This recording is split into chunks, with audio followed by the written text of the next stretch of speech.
जैसे कि अनुष्ठान होना, जैसे कि वैष्णव दर्शन होना, मानव शरीर मिलना, गुरु का मिल जाना और उसके बाद में भगवत प्राप्ति जिससे हो ऐसी अनुकूलताएं प्रकट होना।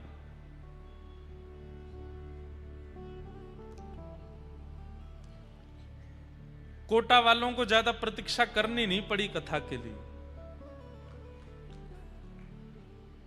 बहुत सारे बेचारे अब अगर कथा लेने आते हैं तो 2 साल बाद की समय मिलती है, लेकिन हमारी एक बड़ी बहन है, सबसे बड़ी बहन, उनका इस परिवार से संबंध है। उन्होंने मां की तरह हमारा कान पकड़ा कि यहां तो जाना पड़ेगा। तो कथा तो कहीं और थी,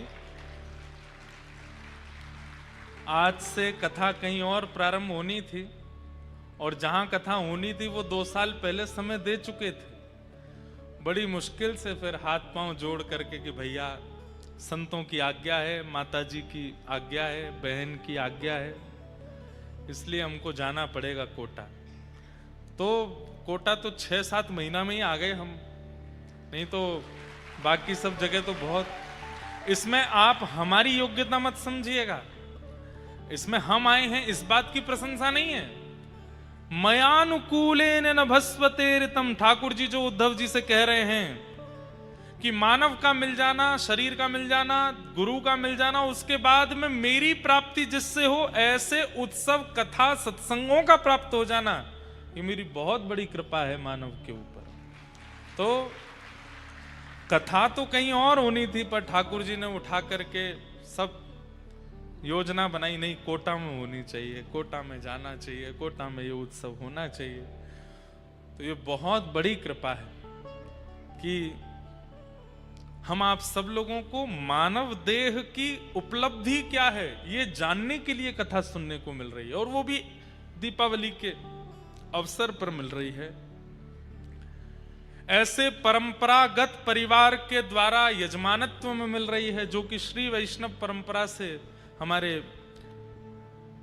श्री डीडवाना वाले पूज्य महाराज श्री, जिनकी कृपा से ये पूरा परिवार आज श्री वैष्णव परंपरा के अनुगत्य में लक्ष्मी वेंकटेश भगवान श्री राघवेंद्र सरकार की परम कृपा का अनुगमन कर रहा है, उस परिवार की यजमानत्व में मिल रही है। एक ये भी होता है कि यजमान अगर शुद्ध नहीं है मन से, विचार से, भोजन से, आचरण से, तो उनके द्वारा कराई गई कथा का भी कभी कभी इम्पैक्ट श्रोताओं पर भी पड़ता है। पर ये परिवार तो परम शुद्ध है, वैष्णव परिवार, उस परिवार के द्वारा ये कथा का क्रम होना और ये सब व्यवस्थाएं बनना, ये सब बहुत बड़े सौभाग्य की बात है। चूकिएगा नहीं, नित्य पधारिएगा, समय से कथा में आ जाया करिएगा, पूरी कथा श्रवण कीजिएगा। छुट्टियां तो रविवार को पूरी हो जाएंगी, पर उसके बाद कथा तो 30 तारीख तक चलने वाली है, तो क्या करोगे? बीमारी की लीव डाल दो अपने ऑफिस में, कॉलेज में, स्कूल में, इंस्टीट्यूट में, काम पर, जहां से भी आप लोग आते हैं, और कोई अगर जॉब करता है, बिजनेस करता है, सब जगह बोल दो, बोलो भैया पटाखे का धुआं चला गया अंदर, डॉक्टर ने मना किया है, अभी 10 दिन का बेड रेस्ट है, हाथ में पटाखा फूट गया है, ऐसा कुछ भी बोल दो। अरे भाई, व्यक्ति अपने घर परिवार के उत्सवों के लिए बहाने बना करके स्कूल से, सब जगह से छुट्टी ले लेता है। हमें तो ऐसा लगता है कि कभी ठाकुर जी के लिए बहाना बना करके छुट्टी लोगे तो ठाकुर जी भी खुश होंगे, वाह हम कुछ हैं, हमारी प्रायोरिटी है, इसीलिए हमारे लिए छुट्टी ली गई है। तो आप सब लोग खूब भाव से पधारिएगा, खूब आनंद के साथ। कोटा, अभी मेरे मन में एक बात आ रही थी कि कोटा को हम लोग मुख्य रूप से अन्य स्थानों पर रहने वाले कोटा को केवल एक ही बात से जानते हैं कि यहाँ पर बच्चे पढ़ने के लिए आते हैं, यहाँ पर बच्चों की पढ़ाई होती है। मेरे मन में एक बात आई कि हमारी सरस्वती जी विचरण उन स्थानों पर ज्यादा करती हैं जिनका प्रारंभ का शब्द से होता है। सरस्वती जी का मुख्य स्थान कश्मीर माना जाता है। कश्मीर में सरस्वती जी का एक समय पर वहां पर ब्राह्मण ही होते थे और सब विद्वान ही होते थे, सब सरस्वती जी का अनुसरण करने वाले ही होते थे। कश्मीर क से दूसरा नाम आता है विशेष रूप से काशी, वाराणसी। काशी के विद्वानों की प्रधानता तो पूरे भारत में प्रसिद्ध है कि काशी के विद्वान हैं, काशी के विद्वान हैं। पंडितों की प्रधानता कश्मीर से, कश्मीर के पंडित हैं। पंडित मतलब केवल ब्राह्मणों को पंडित नहीं कहा जाता, विद्वानों को पंडित ही कहा जाता था।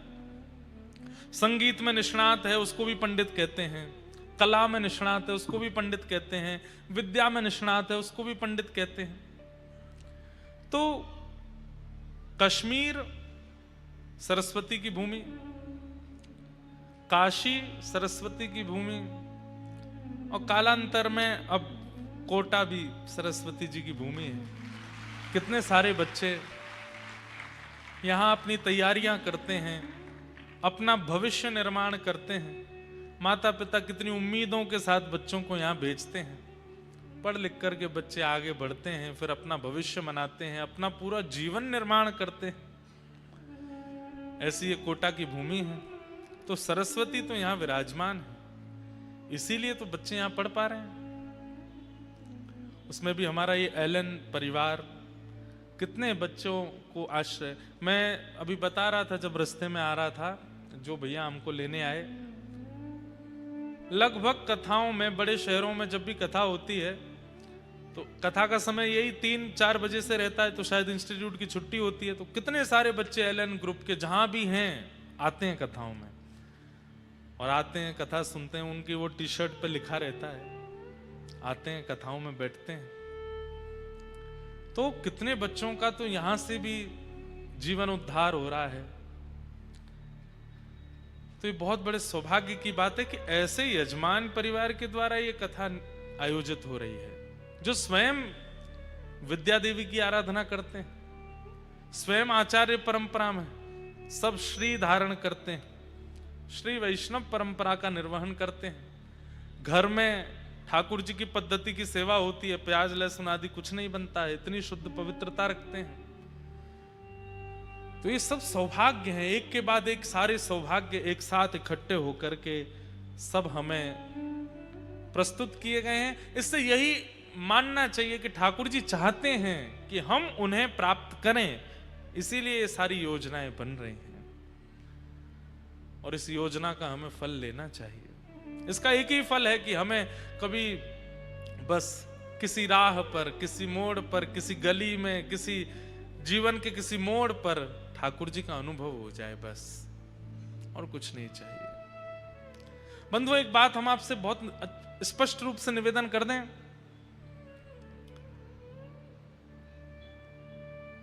व्यक्ति अपना एक जीवन जीता है ना, तो उसके मन में एक भाव रहता है कि मुझे किसको रिप्रेजेंट करना है। अपने पिता को दिखाना है, अपनी मां को दिखाना है, अपने पत्नी को दिखाना है, या अपने परिवार को दिखाना है। हमारी बात मान लीजिए, अगर कथा में आके बैठे हैं, मुख से श्री राधा नाम, कृष्ण नाम कहते हैं, माथे पर उर्दपुंड लगाते हैं, वैष्णवों के दर्शन करते हैं, तो आज के बाद आपके रिप्रेजेंट के रूप में किसको रिप्रेजेंट करना है? ठाकुर जी को। मुझे उन्हें दिखाना है।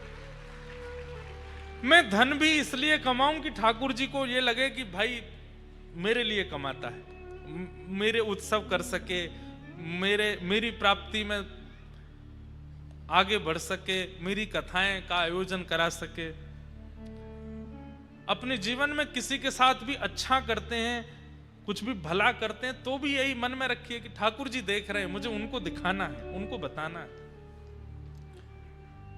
बस उनको पता चले कि हाँ, ये एक व्यक्ति है जो कुछ कर रहा है। और सब लोग तो एक आध आपके कार्यों पर बड़ी प्रशंसा करेंगे, लेकिन आपकी एक भूल पर, आपकी एक छोटी सी भूल पर वो पूर्व के किए हुए सारे अच्छे कामों को भूल जाएंगे और उस भूल को लेकर के आपको कोसते रहेंगे।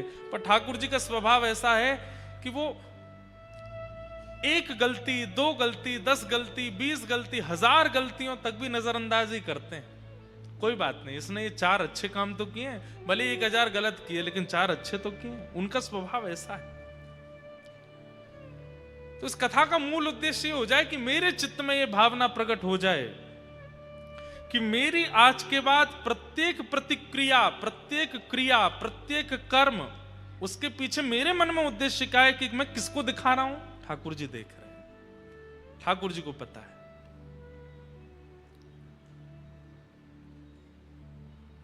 चाहे आप मर्यादावादी हैं, चाहे आप सत्यवादी हैं, चाहे आप भगवतवादी हैं, जो भी हैं, सबके पीछे उद्देश्य रखो कि मेरे ठाकुर जी देख रहे हैं, बस उनको पता होना चाहिए।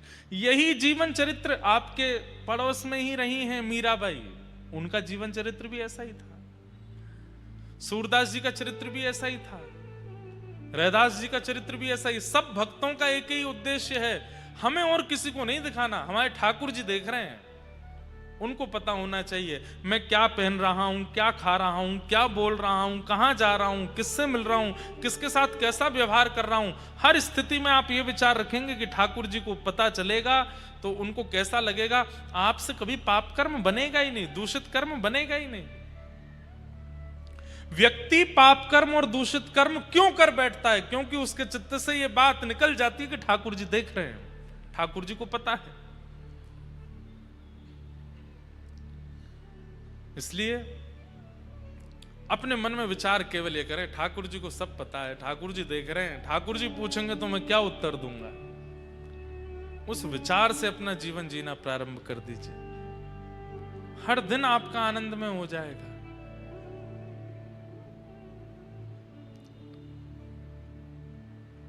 इसी भावना को लेकर के कथा में आइए। पहली बात, समय से आ जाइएगा। दूसरी बात, कथा से पहले ही आप लोग जलपान कर लीजिए। कहीं जाना है, आना है, किसी से बात करनी है, सब पहले ही कर लो। व्यास मंच पर व्यास जी आके बैठ जाएं, उसके बाद आप कुछ नहीं करोगे। उसके बाद तो केवल आप कथा सुनो। धन गया तो कुछ नहीं गया, समय गया तो कुछ गया, चरित्र गया तो बहुत कुछ गया, लेकिन ज्ञान ही चला गया तो सब कुछ चला गया। ये कथा मनोरंजन के लिए नहीं है।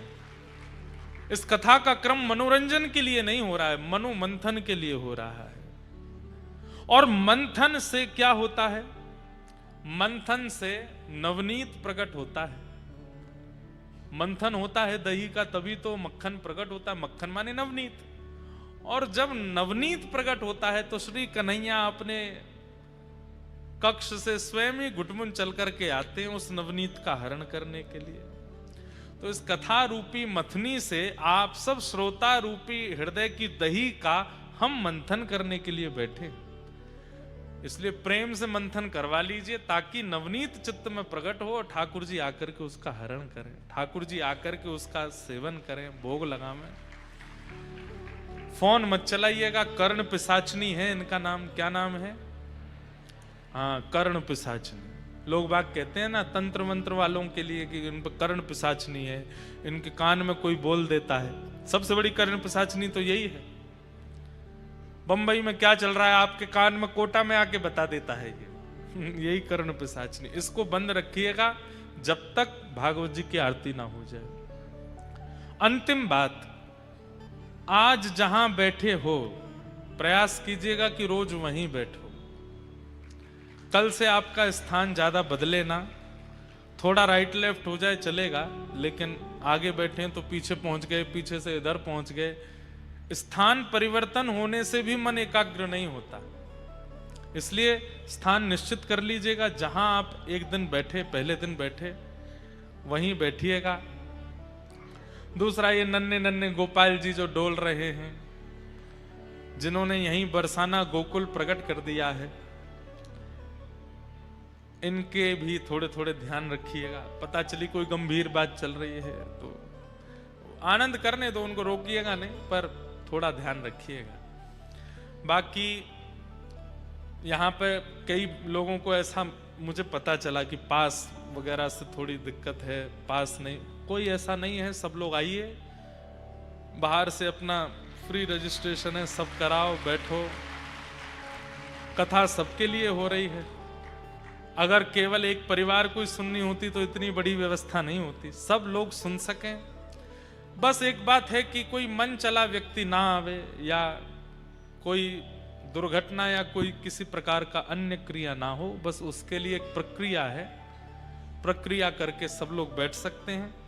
कोई अगर कहे हमको इतना पैसा दो हम पास देंगे, उसका तो भीतर कंप्लेन और कर दीजिएगा, बता दीजिएगा फोन नंबर पर कोई किसी ने हमसे पैसे मांगे हैं। तो इस प्रकार का कोई यहाँ पे क्रम नहीं है। लक्ष्मी मैया की खूब कृपा है, हमें आपसे और अधिक की आवश्यकता नहीं है। खूब प्रेम से आप तो पधारो, बस अपना ध्यान रखिए, खूब आनंद से बैठिए, किसी भी प्रकार की कोई गलत गतिविधि कथा में ना हो उसका ध्यान रखिएगा। और अंतिम बात, हमारा मिलने का क्रम एक दिन हम रखेंगे, 1 या 2 दिन का रखेंगे, उस दिन आपको बता देंगे। अभी तो 2-4 दिन थोड़ी व्यस्तता है, कोटा से ही हमको 1-2 जगह आना जाना पड़ेगा, तो इसलिए 1-2 दिन तो आप लोग बस कथा में पधारो, मंच से ही हम बता देंगे कि किस दिन मिलना है, कहाँ मिलना है, कैसे आ सकते हैं, क्या होगा, तो उस हिसाब से आप सब लोग पधारिएगा। आइए भागवत जी के महात्म्य में प्रवेश करते हैं। सच्चिदानंद रूपाय विश्वोत्पत्त्यादि हेतवे तापत्रय विनाशाय श्री कृष्णाय वयं नुमः। यं प्रव्रजन्तमनुपेतमपेतकृत्यम् द्वैपायनो विरह कातर्या जुहाव पुत्रेति तन्मयतया तरवोऽभिनेदुः तं सर्वभूत हृदयं मुनिमानतोऽस्मि। आज कथा का महात्म हम लोग सुनेंगे। प्रथम स्कंद से कथा कल से प्रारंभ होगी। महात्म मतलब महत्व। श्रीमद् भागवत जी का महत्व क्या है, उसका जो भी भाव है वो आज हम लोग श्रवण करेंगे। महात्म का पहला श्लोक है सच्चिदानंद रूपाय विश्वोत्पत्त्यादि हेतवे तापत्रय विनाशाय श्री कृष्णाय वयं नमः। बहुत सावधानी से सुनिएगा सब लोग। 3 रूप, 3 गुण, 3 कर्म, इनकी चर्चा प्रथम श्लोक में की गई।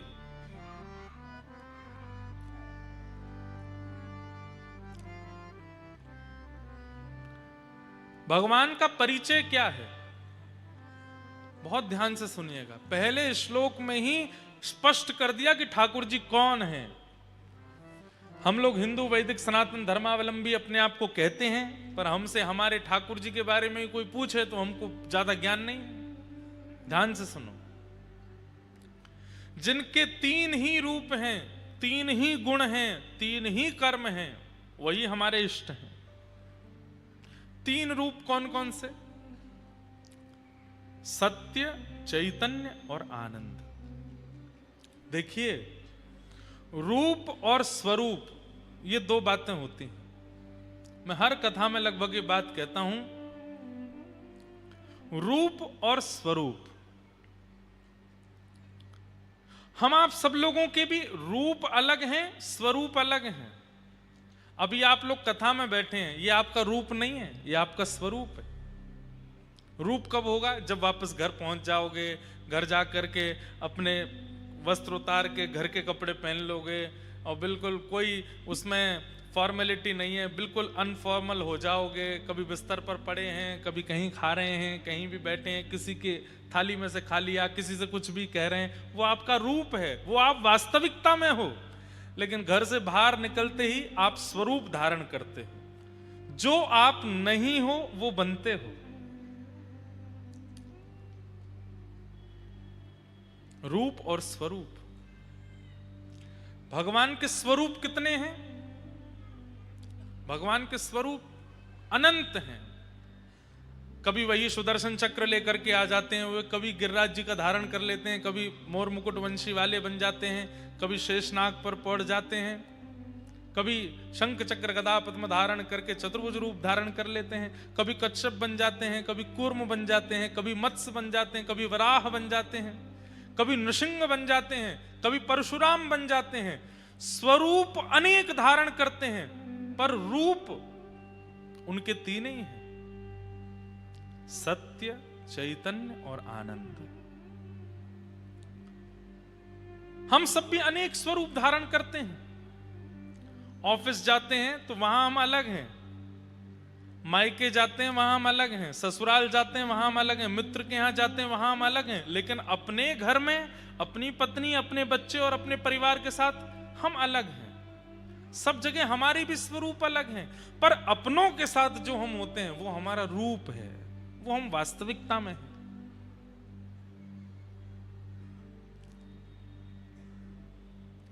ठाकुर जी भी भक्तों की इच्छा पूरी करने के लिए अनेक स्वरूप धारण करते हैं, पर मूल रूप से चाहे नृसिंह हो, चाहे जगन्नाथ हो, चाहे मत्स्य हो, चाहे कूर्म हो, चाहे वराह हो, चाहे परशुराम हो, सबके अंदर वाले जो रूप हैं उनमें तीन ही हैं, सत्य, चैतन्य और आनंद।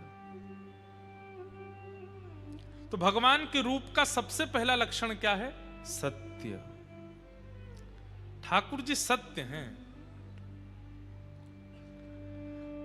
आप किसी भी लीला को उठा करके ले आइए, चाहे कृष्ण रूप की लीला हो, चाहे राम रूप की लीला हो, चाहे नृसिंह रूप की लीला हो, उस पर आप प्रश्न चिन्ह उठा लीजिए कि ठाकुर जी ने यह काम कैसे कर दिया, यह तो हो ही नहीं सकता था।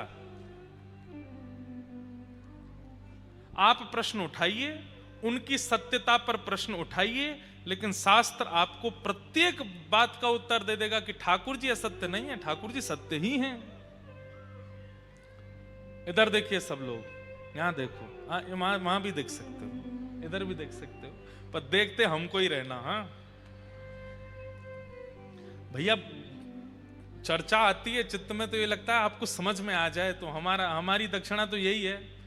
ठाकुर जी हमको और किस लिए कथा वक्ता बनाए हैं कि भाई तुम्हारी बातों से, तुम्हारी कथा से व्यक्ति को कुछ समझ आ जाए, ताकि वो बच जाए किसी गलत कार्य को कर।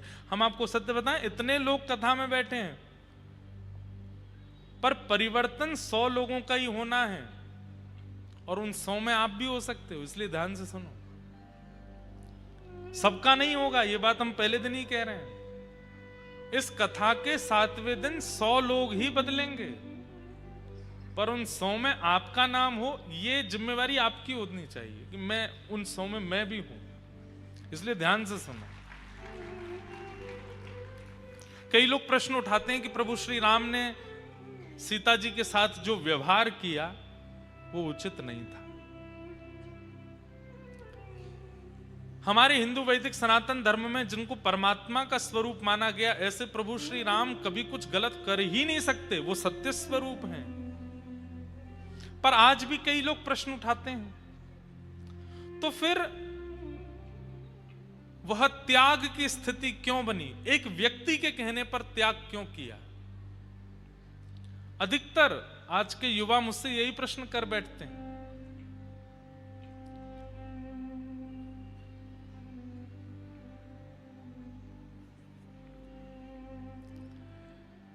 दक्षिण भारत में एक राजा थे, ध्यान से सुनना।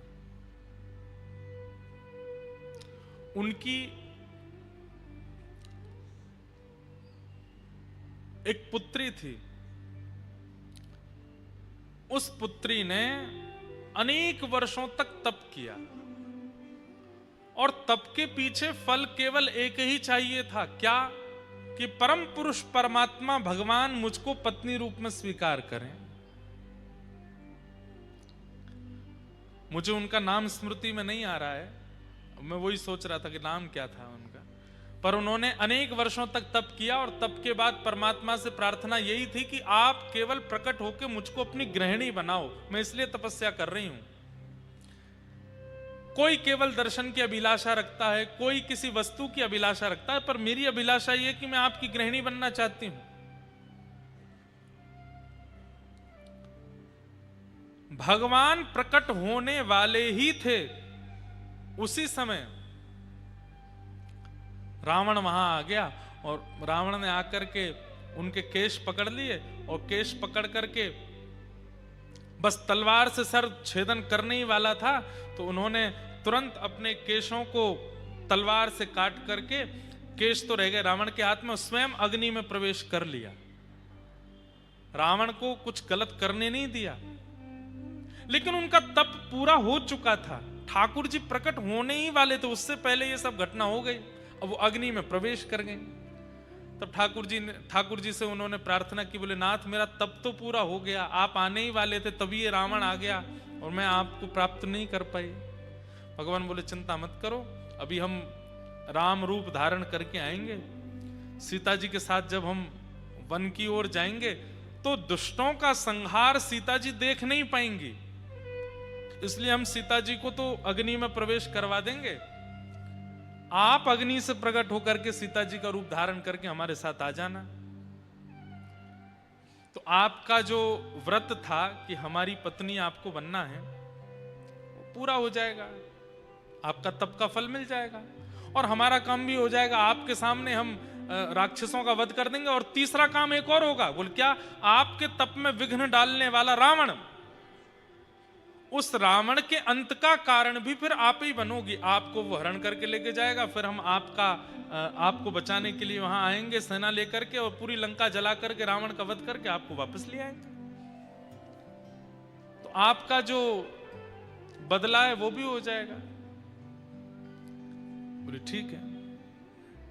सीता जी तो पावक में प्रवेश कर गई, अग्नि में प्रवेश कर गई, पर छाया की जानकी जी जो आई है वही थी वो राजा की पुत्री, जानकी जी का रूप धारण करके प्रभु श्री राम के साथ प्रकट हो गए। सब लीला हुई, आप सबको पता है। उसके बाद जब ये वापस लौट करके अयोध्या आ गए, अब राम जी तो एक पत्नी व्रती हैं, वो तो एक ही पत्नी को सर्वस्व मानते हैं। अब छाया की सीता जी जो हैं, उनको ये बात कभी कभी मन में होती है कि ये मेरी तरफ इतने भाव से देखते ही नहीं, मैं कहीं समीप बैठ भी जाती हूं तो ये थोड़ा सा खिसक जाते हैं, थोड़ा उठ के चले जाते हैं, कभी कोई चर्चा भी करते हैं तो नीचे नजर करके करते हैं। तब उन्होंने विचार किया कि हे प्रभु श्री राम, आप इस प्रकार का व्यवहार क्यों करते हैं? बोले कि देखिए, वास्तविकता मत भूलिए, हम मर्यादा पुरुषोत्तम है, एक पत्नी व्रती है, हमारी पत्नी तो पावक में है, अग्नि में है, आपकी तपस्या के कारण हम आपके साथ अभी सब निर्वहन कर रहे हैं। तब उन्होंने कहा कि तो फिर ये तो केवल आपने खाना पूर्ति की कि बस हमको पत्नी बना करके बैठा लिया है, ना तो हमारे प्रति आपका कोई भाव, ना आपके मन में कोई चिंतन, ना आप हमें देखते हैं, ना कुछ ऐसा। देवी अब क्या करें, हम तो मर्यादा पुरुषोत्तम हैं। तब वो सब लीलाएं हुई कि वे आश्रम चली गई, वहां लव कुश का जन्म हुआ, उसके बाद वो अग्नि में प्रविष्ट हो गई। पर उनके अग्नि में प्रविष्ट होते ही जो अग्नि में जानकी जी थी, वो पुनः आकर के श्री राघव जी के बगल में विराजमान हो गई हैं। और उसके बाद तो ठाकुर जी साकेत गमन कर ही गए। तो सीता जी के साथ जो लीला हुई वह भी कोई असत्य नहीं है, उसमें भी ठाकुर जी की कोई गलती या आप उस पर प्रश्न चिन्ह नहीं उठा सकते, वो ठाकुर जी के अंतरंग लीला है।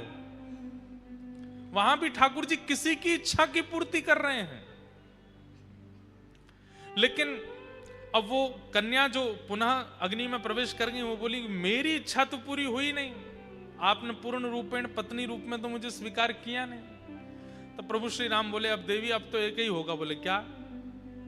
अब तुम पुनः दक्षिण भारत में पद्मावती के रूप में प्रकट होगी और हम वेंकटेश बन करके आएंगे, हम तिरुपति बन करके आएंगे और तब आपके साथ विवाह करेंगे,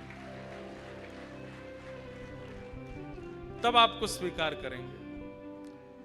तो लक्ष्मी जी किसी बात से रूठ करके कोल्हापुर चली गई और उस बीच में फिर वेंकटेश भगवान का विवाह पद्मावती जी के साथ में हो। ये पद्मावती जी तीसरे जन्म में आकर के, तीसरे स्वरूप में आकर के वेंकटेश भगवान की गृहिणी के रूप में विराजमान हो। पूरी दुनिया में किसी भी शास्त्र में आप ठाकुर जी के किसी भी विषय पर अगर प्रश्न उठाते हैं, उसका उत्तर है और अंत में आकर के ठाकुर जी ही सत्य घोषित हो जाएंगे, आप उनको असत्य घोषित नहीं कर सकते। वो कब कहां कौन सी लीला किस तरीके से कैसे संपादित कर रहे हैं ये वही जानते हैं, या उनका अनुसंधान करने वाले वैष्णव जन जानते हैं।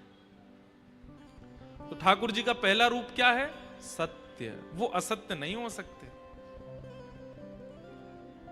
वो जहां कहीं भी जो कुछ भी कर रहे हैं सब में सत्य विराजमान है। ठाकुर जी का पहला रूप है सत्य। ठाकुर जी का दूसरा रूप क्या है? चैतन्य। हमारे पीछे श्रीनाथ जी विराजमान हैं। कोई इन्हें प्लास्टिक का समझे, कोई लकड़ी का समझे, कोई कार्डबोर्ड का समझे, तो ये बहुत बड़ा अपराध है। ये चैतन्य ही है, साक्षात चैतन्य है। अब इनकी बात ऐसी है, मैं एक बात बताता हूं कथा में। बचपन में जो आप लोग यहां बैठे हैं, आप सबने एक खेल खेला होगा, बर्फ पानी खेला है? खेला है? बर्फ पानी खेल में क्या होता है कि वो एक बालक उनमें से बोल देता है बर्फ, तो वो सब जैसे हैं वैसे ही खड़े रह जाते हैं। बाकी के बच्चे घूमते रहते हैं उसको छू करके पानी करने के लिए, तो वो पानी होता है। एक और खेल हम लोग खेलते थे, उसमें 10 तक गिनती गिनता है एक बालक, 1 2 3 4 10 तक गिनती करे, फिर वो कहता है स्टैचू। और जितने बच्चे खड़े होते हैं वो सब कुछ कुछ बन जाते हैं, कोई हाथ ऊपर करके, कोई नृत्य करता हुआ, कोई बैठ करके। अब टास्क क्या है? जिसने गिनती गिनी है उसको कहा जाता है अब तू हम में से किसी को हंसा के दिखा। अगर एक भी हिल गया तो जो हिलता जाता है वो बाहर होता चला जाता है, और जो सबसे पहले हिलता है फिर 10 नंबर तक वो गिनता है जाकर के। ठीक वैसे ही हम तो वो व्यक्ति हैं जो गिनती कर रहा है 10 तक। 100 तक गिनती होती है हमारी। 100 तक मतलब 100 साल की गिनती है, जन्म से प्रारंभ हो जाती है। और ठाकुर जी हमारे साथ वही खेल खेल रहे हैं, स्टैचू बन के खड़े हैं, बोले अब तुम वो हंसा के दिखा, अब तुम वो हिला के दिखा। तो में सामर्थ्य है तो अपने नाम जप से, अपनी भक्ति से, अपनी परिक्रमा से, अपने तप से, अपने बल से, अपने प्रसाद से, अपने भजन से, अपने नृत्य से, अपने गायन से, काऊ से भी मुंह को हिला के दिखा दे। पर ठाकुर जी इतना अद्भुत खेल खेलते हैं, हम कुछ भी कर दें वो यूं ही खड़े रहते हैं, हिलते ही नहीं है। इसका मतलब क्या है? अगर सामने वाला बालक हिल नहीं रहा है, इसका मतलब तुम्हारी तरफ से एफर्ट हुआ ही नहीं है, तुम उसको हंसा ही नहीं पाए हो, तुम ऐसा कुछ कर ही नहीं पाए कि वो हंसे। लेकिन गिनती 100 साल की ही है, और वो 100 भी पूरे नहीं हो रहे हैं आजकल। 80-90 से पहले ही टपक जा रहे हैं हम लोग। भगवान जड़ नहीं है, वो चैतन्य ही है, पर हमारे लिए जड़ बन के खड़े हैं कि तुम्हारे लिए टास्क है कि मेरे जड़त्व को तुम चैतन्य बना करके दिखाओ। श्रीनाथ जी चैतन्य नहीं हुए? कितनी बार चैतन्य हुए, आज भी चैतन्य होते हैं। कुम्मन दास जी के लिए चैतन्य हुए, सूरदास जी के लिए चैतन्य हुए, छीत स्वामी जी के लिए चैतन्य हुए, भक्तिमती मीराबाई के लिए चैतन्य हुए, रैदास जी के लिए चैतन्य हुए, हमारे लिए नहीं हुए। क्यों? क्योंकि हमने पहले ही मान लिया है कि ये जड़ ही हैं, ये मूर्ति ही हैं, ये धातु ही हैं, ये पत्थर ही हैं। नहीं, श्रीमद् भागवत में स्पष्ट कर दिया महात्मा में पहले ही कि ठाकुर जी कौन है? चैतन्य। उनके प्रति चैतन्य बुद्धि ही रखो, जड़ भाव मत लाओ, वो चैतन्य है। लेकिन हमें जड़ की तरह प्रतीत हो रहे हैं, इसका मतलब क्या है कि हमारी बुद्धि और इंद्रियों की इतनी क्षमता नहीं कि हम उनके चैतन्य का अनुभव कर पाए, इसलिए हमें जड़ ही लगते हैं। और ये दो बातें हैं, ठाकुर जी को सत्य स्वरूप मान लो, ठाकुर जी को चैतन्य स्वरूप मान लो, तो तीसरा स्वरूप आपको मानना नहीं पड़ेगा, ठाकुर जी अपने आप प्रकट कर देंगे, आनंद। फिर आनंद ही आनंद लगेगा। चलते फिरते, उठते बैठते, खाते पीते, हंसते सोते जागते, हर स्थिति में केवल आनंद का अनुभव होगा। हमारे संत महात्मा इतने कष्टों के बाद भी इतने आनंद में क्यों रहते हैं? क्योंकि वो ठाकुर जी को सत्य और चैतन्य स्वरूप मान चुके हैं, इसलिए आनंद का अनुभव होता है। हम अभी भी उनको जड़ मानते हैं, इसलिए हमको आनंद नहीं, दुख होता है, कष्ट होता है, पीड़ा होती है, ग्लानि होती है, आत्मग्लानि होती है, ना जाने क्या क्या ये सब भाव। ये संतों को क्यों नहीं आते, हमको ही क्यों आते हैं ये सारे भाव? क्योंकि हम ठाकुर जी के प्रति जड़ बुद्धि रखते हैं, असत्य बुद्धि रखते हैं।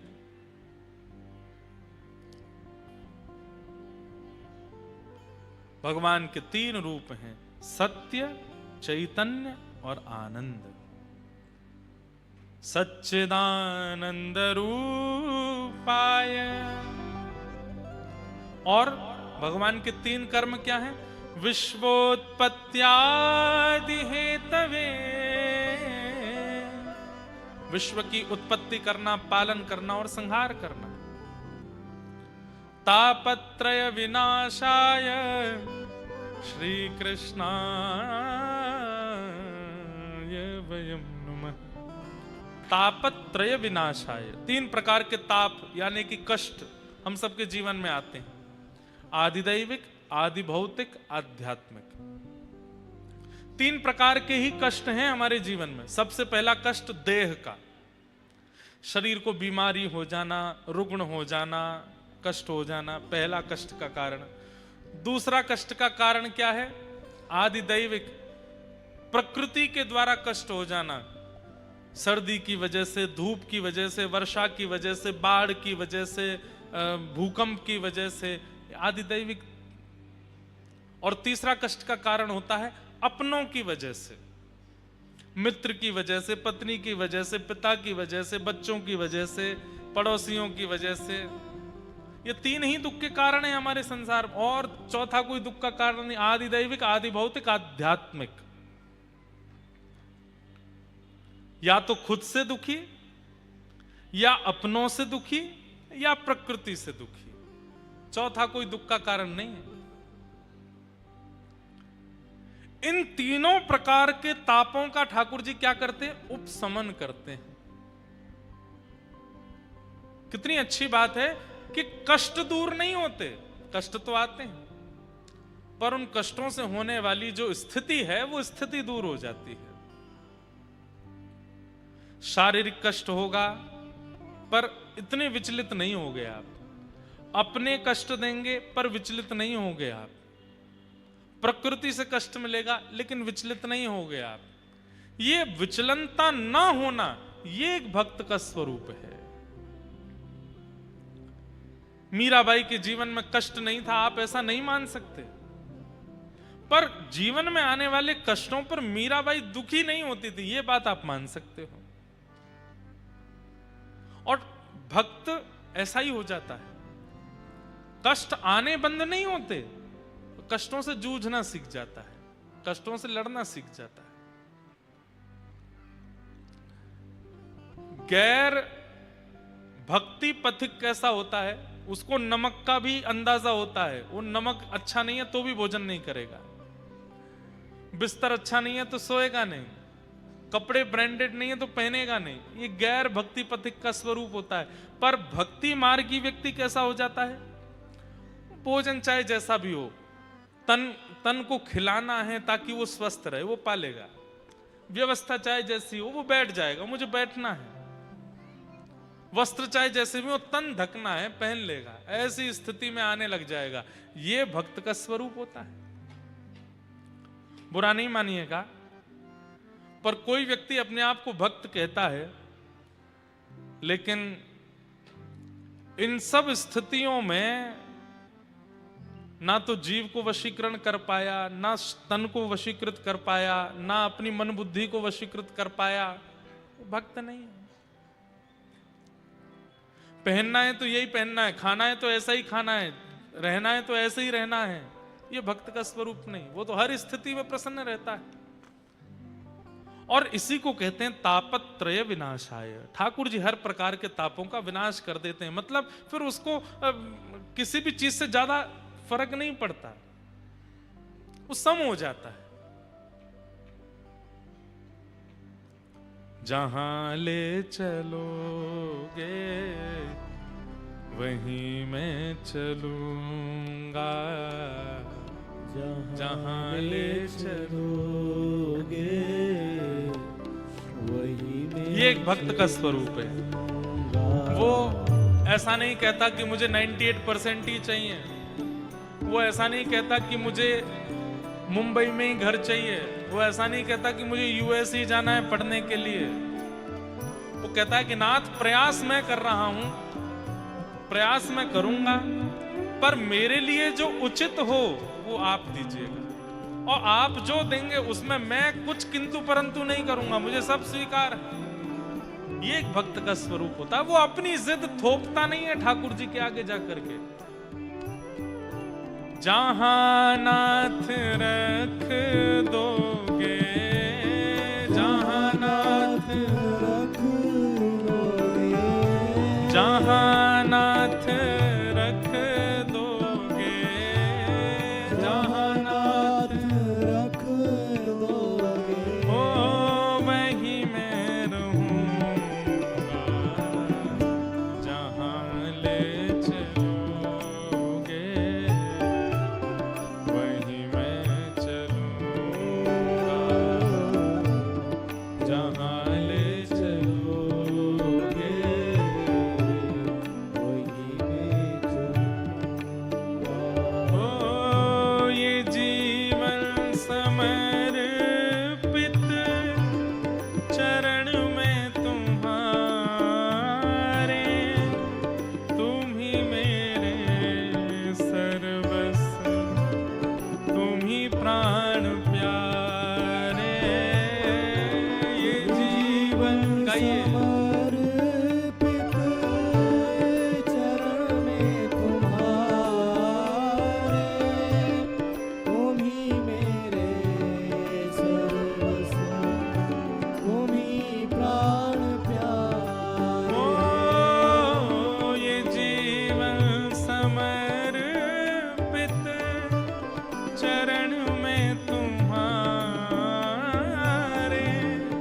तुम ही मेरे सर्वस्व, तुम ही प्राण प्यारे। जीवन समर्पित चरण में तुम्हारे, तुम ही मेरे सर्वस्व, तुम ही प्राण प्यारे। ओ तुम्हें छोड़ कर नाथ, तुम्हें छोड़ कर हाँ तुम्हें छोड़ कर नाथ, तुम्हें छोड़ कर मैं किससे कहूँगा, जहाँ ले चलोगे वहीं मैं चलूँगा, जहाँ ले चलोगे वहीं मैं चलूँगा, ओ जहाँ ले चलोगे वहीं मैं चलूँगा, जहाँ ले चलोगे वहीं में। श्री राधा रमण लाल की।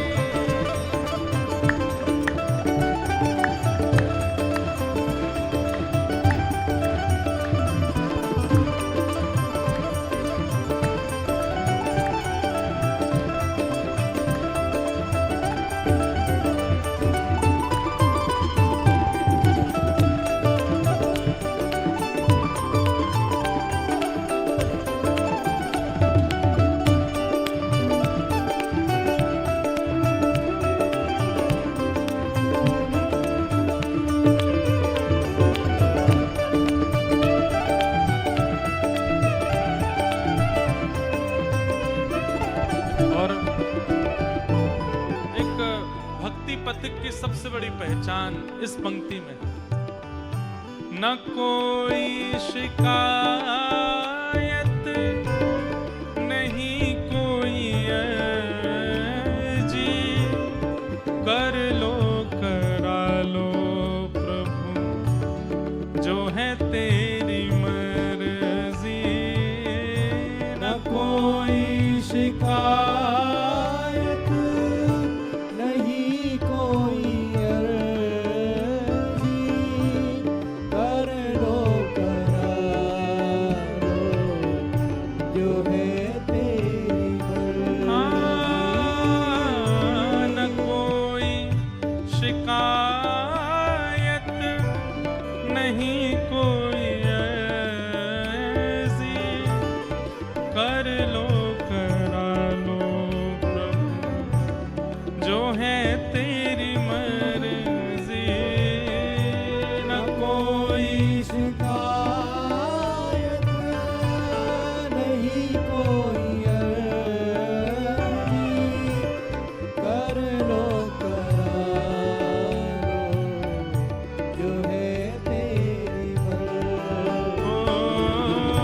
खुशी दो या गम जो भी, खुशी दो या गम जो भी, खुशी दो या गम जो भी, खुशी दो या गम जो भी, मैं प्रेम से सहूँगा, जहाँ ले चलोगे वहीं मैं चलूँगा, जहाँ ले चलोगे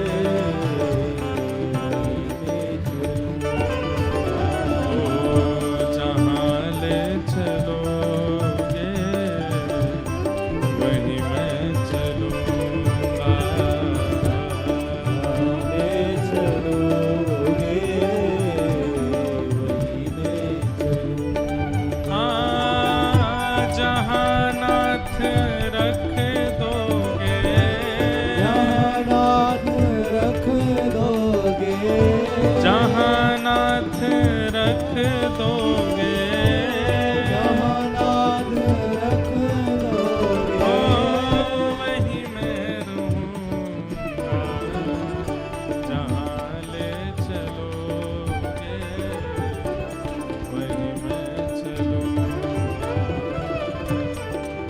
ले चलोगे वहीं मैं राधे राधे गोविंद गोविंद राधे, राधे राधे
राधे गोविंद गोविंद राधे राधे गोविंद गोविंद हरि राधे राधे गोविंद गोविंद राधे राधे गोविंद गोविंद जो राधे राधे गोविंद गोविंद राधे राधे गोविंद गोविंद हरि राधे राधे गोविंद गोविंद राधे राधे गोविंद जय जय श्री राम जय जय श्री राम जय जय श्री राम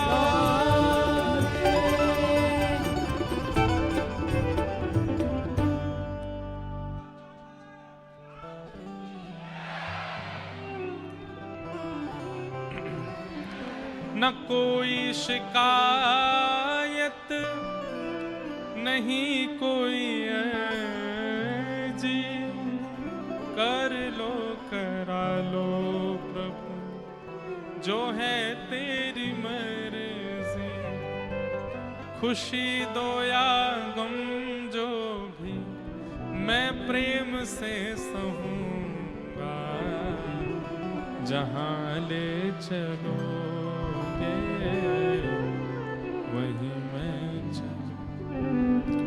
एक संसारी व्यक्ति का और भक्त व्यक्ति का अंदर यही एक बस परिवर्तन है कि संसारी व्यक्ति किसी भी जीवन में घटने वाली घटना को अस्वीकार करता है और उसको बदलने की जिद में लगता है, लेकिन वैष्णव भक्त सबको प्रसाद मानता है कि ठाकुर जी जो कर रहे हैं सब मेरे लिए प्रसाद स्वरूप है, मुझे सब स्वीकार है, शायद इसमें मेरे लिए कुछ भला है। कोई व्यक्ति मिल रहा है तो ठाकुर जी ने भले के लिए जोड़ा है, कोई व्यक्ति बिछुड़ रहा है तो ठाकुर जी ने भले के लिए दूर किया है, मुझे रोग लगा है मैं स्वस्थ हूं या जो कुछ भी मेरे साथ हो रहा है सब ठाकुर जी की कृपा है। नरसिंह मेहता, उनकी एक बड़ी प्रसिद्ध कथा है, उनके बेटे का ब्याह एक नगर सेठ की बेटी से होने वाला था, तो वो तो नगर सेठ जिनकी बेटी है और नरसिंह मेहता तो बेचारे सब जानते ही हैं, वो तो आनंद में रहते थे, उनको कोई ऐसा विशेष कुछ था नहीं। किसी ने जाकर के सेठ जी से कह दिया कि आप अपनी कम से कम बेटी का ब्याह पिता को अपनी स्थिति से श्रेष्ठ स्थिति में ही करना चाहिए, प्रयास करना चाहिए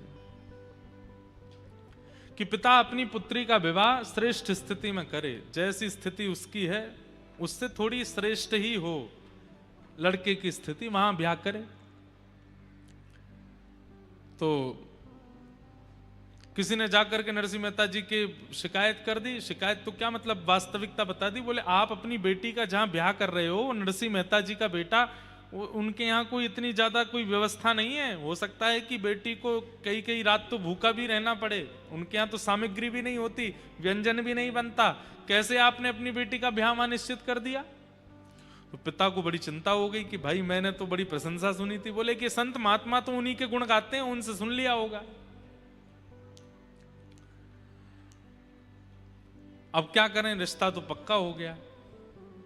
बोले रिश्ता सीधे मना कर दो, बोले सीधे मना करना अच्छा नहीं लगता है, तो क्या करें, बोले दूसरे तरीके से मना करो। बोले क्यों, इतनी व्यवस्थाएं उनको बता दो बारात में लाने के लिए कि वो अपने आप ही हाथ खड़े कर दें, वो कह दें कि मैं तो कर ही नहीं सकता।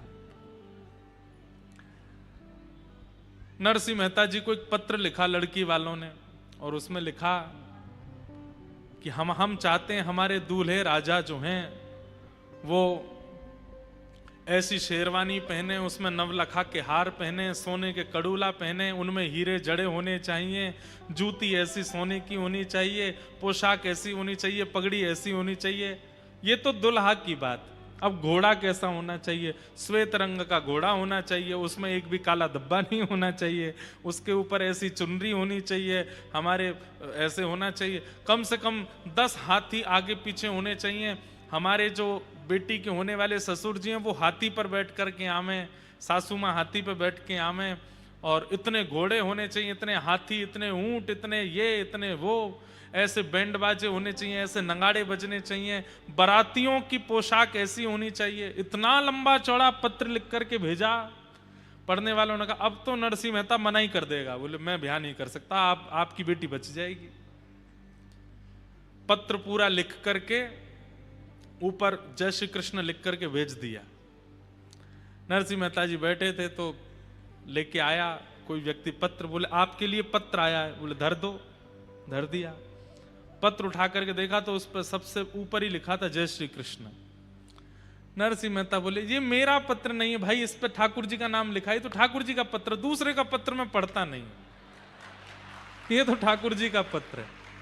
ठाकुर जी के सामने जाके धर दिया, जय जय आपके लिए पत्र आया है, पता नहीं कोई आपका प्रेमी है उसने भेजा है, पढ़ लीजिएगा। मैं तो देखो नहीं पढ़ूंगा, आप देख लेना क्या इसमें लिखा है, जो भी उसकी इच्छा आदि हो देख लेना आप।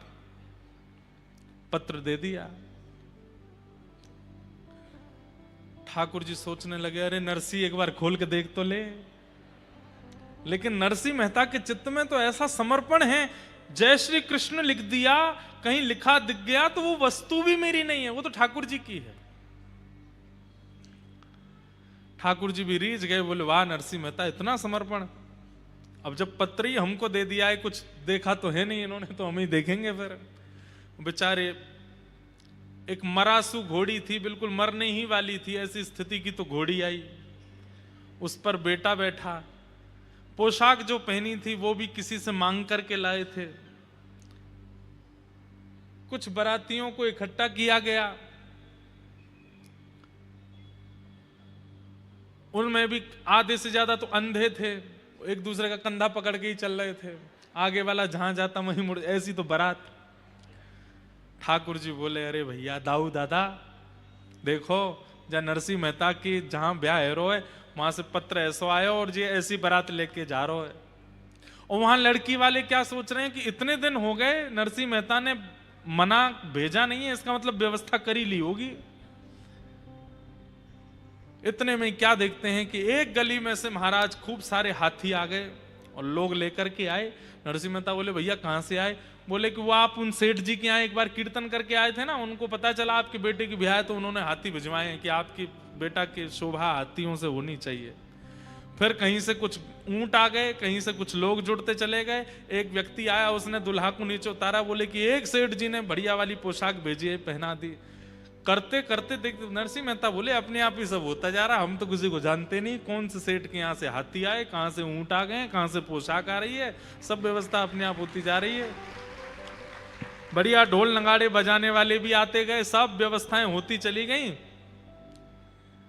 यहां लड़की वाले बोले कि भाई बारात आ रही होगी, कोई पता तो करो कैसी क्या बारात है। कोई देखने के लिए गया, लौट करके आया, वो कहे सेठ जी ऐसी बारात देखी सुनी तो बहुत दूर की बात, किसी ने चिंतन भी नहीं की होगी ऐसी बारात आ रही है। बोले कैसी बारात है? बोले चलो छत पर चल करके देखो। ऊंची अटारी पर जाकर के देखा महाराज, दूर से देखा तो जहां तक दृष्टि जा रही है वहां तक लोग केवल झूम रहे हैं, नाच रहे हैं, गा रहे हैं, ऐसे ऐसे रत्न, ऐसे ऐसे आभूषण पहन करके, इतनी सुंदर सुंदर नारियां, इतने सुंदर सुंदर पुरुष, ऐसे सुंदर सुंदर हाथी, हाथियों ने भी सुंदर सुंदर आभूषण पहने हैं। और तभी दृष्टि पड़ी तो क्या देखा, बारात में दुल्हा भी है, हाथी भी है, सब कुछ है, लेकिन बारात में सबसे आगे एक हाथ में सुंदर छड़ी लेकर के श्याम वर्ण के द्वारिकाधीश चल रहे हैं और दूसरी तरफ अपने हाथ में छड़ी लेके साक्षात श्री बलराम जी महाराज चल रहे हैं। नरसिंह मेहता को नहीं पता कि ठाकुर जी चल रहे आगे, उनको दिखाई दे रहे हैं। भैया हम में ऐसा समर्पण कब आवेगो? हम ये नहीं कहते कि भाई आप इस कथा को सुनने के बाद, इस बात को सुनने के बाद में जानबूझ करके ऐसा कुछ करो कि घर पे कोई पत्र आया था तो वो जरूरी आपने धर दिया ठाकुर जी के सामने, महाराज जी बता के गए थे कथा में।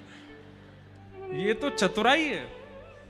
नरसिंह मेहता चतुराई में नहीं कर रहे हैं, वो स्वाभाविक रूप से ऐसे हैं, स्वभाव ऐसा हो जाए, सुन करके नहीं करना है। स्वभाव को बनाना है। आजकल ऐसा होता है कि कथा सुनने के बाद में, सत्संग सुनने के बाद में व्यक्ति सुनी हुई चीजों को करने का प्रयास करता, अच्छी बात है, पर वो क्रिया शरीर में नहीं आनी चाहिए, वो आपके स्वभाव में आनी चाहिए, वो आपके विचार में आनी चाहिए। नरसिंह मेहता जैसा, मीराबाई जैसा, कुंभनदास जैसा, रैदास जैसा ये स्वभाव हमारे चित्त में बन जाए, वो व्यवहार में नहीं आए, व्यवहार में आवे, प्रक्रिया में नहीं।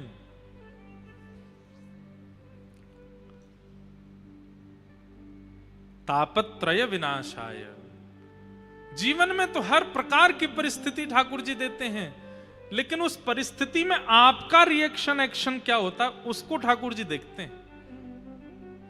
इसलिए उस समय सावधान रहो।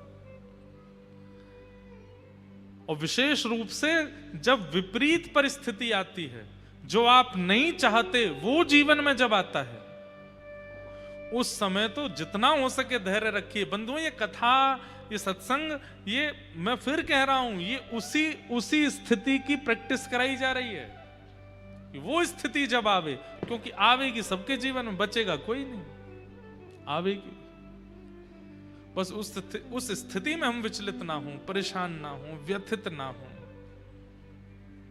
हम आपको कथा सुनाते हैं, सुनकर के ट्रेंड हो, हम खुद कथा कहते हैं, हम खुद जानते हैं कि मेरे जीवन में भी कभी ना कभी कुछ ना कुछ विषम परिस्थिति आ सकती है। उस विषम परिस्थिति में मुझे क्या करना है? जो मैं बोल रहा हूं वही करना है, प्रसाद मान करके स्वीकार करना है, ठाकुर जी का प्रसाद है। आप देखेंगे विशेष रूप से जिस व्यक्ति का बहुत उचित निर्माण ठाकुर जी को करना होता है ना, उसी व्यक्ति को बार बार गिराते हैं, बार बार उसके जीवन में कुछ विपरीतताएं लाते हैं। हाँ, वो व्यक्ति अगर हार मान जाए तो वहीं रह जाता है, लेकिन हार ना माने, बस लगा रहे, धीमे धीमे एक स्थिति पर पहुंच जाता है। आज जिनकी भी गाथाएं आप सुनते हो, चाहे वो धन में श्रेष्ठ हो, चाहे वो भक्ति में श्रेष्ठ हो, चाहे वो ज्ञान में श्रेष्ठ हो, उसके पूर्व जीवन को जब आप देखेंगे तो संघर्ष बहुत है। बिना संघर्ष के नहीं बना कोई। संघर्ष सबके जीवन में आता है, तन का, मन का, बुद्धि का, जीवन परिवारियों का, पर उस स्थिति में जो व्यथित ना हो, ठाकुर जी को वो प्रिय है। पूरी गीता में ठाकुर जी क्या समझा रहे हैं? अर्जुन को यही तो समझा रहे हैं, व्यथित मत होना अर्जुन, बस करते चलो। ऐसे श्री कृष्ण को हम बारंबार प्रणाम करते हैं, जिनके 3 रूप हैं, 3 गुण हैं और 3 प्रकार के दुखों से जो मुक्त करते हैं। श्री कृष्णाय वयम नमः। ऐसे श्री कृष्ण को हम प्रणाम करते हैं। भागवत जी के महात्म्य में हम जल्दी जल्दी थोड़ा सुना देते हैं, फिर कथा को विश्राम की ओर प्रथम दिन के सूक्ष्म भाव को करेंगे। 88,000 सौनकादि ऋषियों ने सूत जी महाराज से पूछा, भगवान इस कलिकाल में भगवत प्राप्ति का साधन क्या है? 10, 15, 20 मिनट थोड़ा और शांति से सुनिए। आज बहुत देर से लोग बैठे हैं, हमें पता है थोड़ा विलंब तो हुआ है, लेकिन पहले दिन थोड़ी हमको छुट्टी सी दे दो, हमें कहने दो थोड़ी देर तक। कल से हम समय से कथा का विश्राम। वैसे एक बात बोलें, कथा तो उसी दिन श्रेष्ठ मानो कि जिस दिन समय पार करके आगे तक चलती रहे। मैं भी बैठा रहूं, आप भी बैठे रहो, पता ही ना चले कि समय कब निकल गया। समझो कि उस दिन ठाकुर जी आए कथा में। तो सौनकादि ऋषियों ने सूत जी महाराज से पूछा कि भगवान भगवत प्राप्ति का कलिकाल में साधन क्या है? श्रेयसाम यद भवेत् श्रेय पावनानां च पावनम कृष्ण प्राप्ति करम सस्वत साधनम तद्वदाधुना। बहुत ध्यान से सुनिएगा। श्रेष्ठ से श्रेष्ठ पवित्र से पवित्र भगवत प्राप्ति का साधन हमें बताइए। इस कलिकाल में कैसे मिलेंगे ठाकुर जी? ये प्रश्न किन्होंने किया? 88,000 सोनकादि ऋषियों ने सूत जी से किया।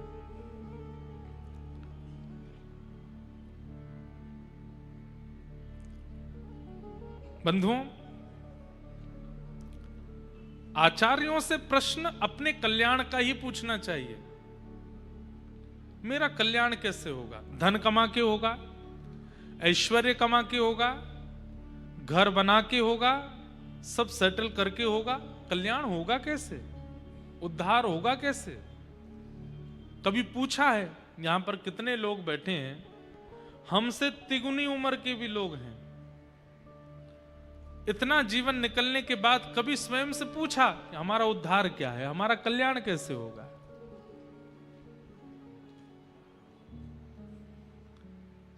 अपने कल्याण का साधन स्वयं से पूछिए। आद्य गुरु शंकराचार्य भगवान कहते हैं, को हम कस्त्वम कुत आयात, को में जननी कामे तात। मैं कौन हूं, कहां से आया हूं, क्यों आया हूं? यह प्रश्न स्वयं से नित्य पूछा कीजिए। उद्देश्य क्या है मेरे जीवन का? धन कमाना उद्देश्य है तो दुनिया में बहुत लोग धन कमाते हैं। सुत दारा और लक्ष्मी पापी के भी होए, पापी भी धन कमाते हैं। यश कमाना अगर जीवन का उद्देश्य होता है तो रावण का यश, प्रभु श्री राम के प्रादुर्भाव के समय रावण का यश ज्यादा था।